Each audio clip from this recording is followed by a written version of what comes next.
Amelia stood at the edge of the cliff, the wind howling around her heart pounding in her chest.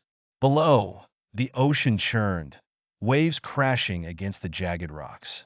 It was a place she had always admired from a distance, but never thought she'd be standing so close to its danger. The storm was coming.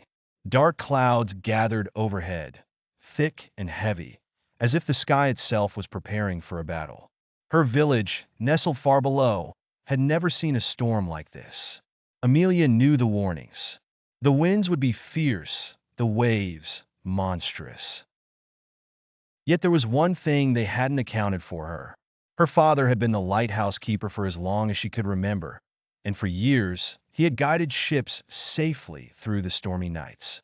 But now, with the storm fast approaching, he was too sick to go. The villagers were frightened, unsure of how to light the beacon. The lighthouse, like their hope, would fade into darkness. Amelia didn't hesitate. She grabbed the lantern, the weight of it grounding her in purpose. She would take her father's place. The climb to the lighthouse was treacherous, the wind pushing against her, trying to make her falter. She slipped once, her feet losing their grip on the wet stones, but she caught herself, refusing to be beaten by the storm. Finally, she reached the lighthouse, its towering structure looming above her like a giant of old. The steps creaked beneath her feet, but Amelia didn't stop. She ascended with a sense of urgency, reaching the top just as the first crack of thunder tore through the sky. Her hands were trembling, but she lit the beacon, her courage stronger than the fear that threatened to overtake her.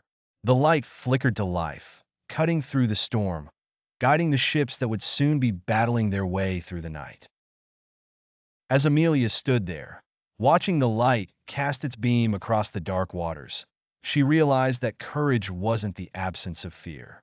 It was the strength to move forward, even when the storm raged inside and out. And so, she did.